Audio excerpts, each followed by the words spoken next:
వేసుకొచ్చిన మళ్ళీ పోలీసు వాళ్ళు కదా ఎందుకైనా మంచిది.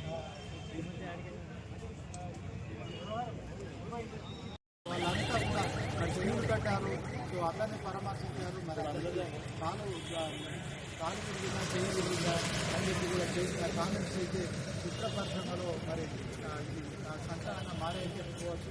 సో ఒకవైపు మరి దీనికి సంబంధించి బీజేపీ టీఆర్ఎస్ కూడా మరి అభివాద్యాలను సమర్పిస్తున్న క్రమంలో ఒక సీఎంగా ఆయన చేసిన కామెంట్స్ అయితే మరి సినిమా పరిశ్రమలో కలకలం సృష్టించాయి.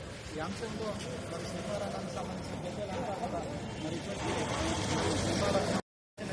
పెద్దలంతా కూడా ఇక సమావేశం కోసం సీఎం అభ్యర్థించిన నేపథ్యంలో సీఎం గ్రీన్ సిగ్నల్ ఇవ్వడం కావచ్చు. మరి ఇప్పుడే CM Telangana CM command control చేరుకున్నారు. మనం విజువల్స్లో చూడవచ్చు. దీనికి సంబంధించి మరి మరొక 2-3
హిట్ టీవీ యాప్ ని డౌన్లోడ్ చేసుకోండి. ఇందులో short news, live news, entertainment movies అన్ని అవైలబుల్ గా ఉన్నాయి. Please download hit TV app. Hit TV app ని ఫ్రీగా డౌన్లోడ్ చేసుకోండి.